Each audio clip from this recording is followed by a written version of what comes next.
Hey guys, thanks for tuning in to a blatant commercial message from ForgottenWeapons.com. I'm Ian McCollum. It is not actually the Christmas season yet. However, everything in terms of shipping and receiving and merchandise and manufacturing is completely FUBAR this year, as you may have noticed. And so, if you want to get anything cool for the holiday season, my recommendation is to get it early. That's certainly what I'm doing myself. And so, I figured I'd go through a few of the cool things you can get that are related to Forgotten Weapons. So, we will start at the most expensive end of the line and work our way down towards the more affordable items. Right off the top, we have awesome What Would Stoner Do 2020 rifles, which are finally actually not just in production, but available in stock when you order them from Brownells, at least until they run out, and we have to go through the process of getting more parts to build another batch. So if you're interested in one, head over to Brownells.com, do a search for WWSD, and you can find complete What Would Stoner Do rifles. People often ask me, like, you should design your own rifle because you've seen so many different ones. And to be entirely honest, well, I did actually. And it was the What Would Stoner Do 2020. Not entirely my own work, but that rifle is everything that I think a modern rifle ought to be. And I dearly love mine. And I don't have it here to show you because it is still on its way being shipped back from when I used it in Finnish Brutality. However, we do have one of the civil defense rifles here. This is the interim version, shall you say. While we were still having trouble getting carbon fiber handguards, it is about 30% less expensive. $12.50, I believe, is the price from Brownells. And it is pretty darn close. It's not quite perfect. It's not quite all of the things that I would like to see in a What Would Stoner Do rifle, but it's darn close. It leaves off some of the most expensive stuff. Some of the things like it doesn't have the carbon fiber, it doesn't have the PDQ bolt release, ambidextrous bolt release, but that's a cool option for some of you guys. And I will point out they don't come in white. That paint job is something that I commissioned on my own because I thought it would look really cool.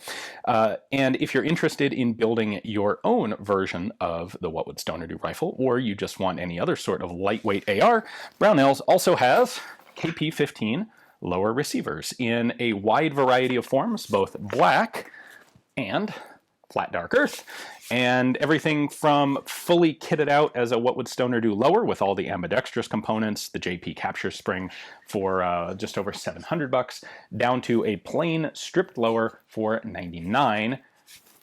Remember that also, by definition, includes pistol grip, buttstock, buffer tube, all of those parts that are integral to the KP-15. I really like these things, which is why I have several of them. If you would like something a bit more academic and a bit less range time practical, we have a couple of books still in stock at Headstamp Publishing. We are going to run out of all of the books that we have in stock, I can already tell, by the time Christmas hits. So if you want one, again, point of this video is get it in early. We still have the second printing of Chassepot de FAMAS. We have a couple hundred of those left. We have a couple hundred copies of Jonathan Ferguson's book, Thornycroft SA-80 on British bullpup rifles. In addition to those two, we also have two of our sort of add-on publications. We have reprints, a really cool, authentic reprint of the EM2, the original EM2 manual, and we also have a fun little booklet that was put together by Jonathan Ferguson of the Royal Armories about whether you do tea with milk first or milk last. This is a serious debate in the tea drinking world, and Jonathan went through and did a 24-page historical scientific report on all of the factors that go into it, and it's a really fun little read. So we have those available if you want one of those on its own or would like to couple it with a copy of my book or Jonathan's book. Those are all available at headstamppublishing.com. I can't put a link to Brownells in the description text below, thanks YouTube, but I can put a link to Headstamp, so that's linked down there. Then, if you're looking for something that is perhaps more wearable or something to directly show support of Forgotten Weapons, we have the Forgotten Weapons merchandise store, which currently has a 20% off sale on a bunch of really cool stuff, including hoodies like this one. We have a Carhartt field shirt that came as I was a little skeptical when they suggested that we do that one, and when I got one, I went, wow, this is it's a nice shirt. It's great, especially for the desert. And I've ended up using it out shooting quite a bit. And we have those, and they are currently on sale. Also, a variety of other things.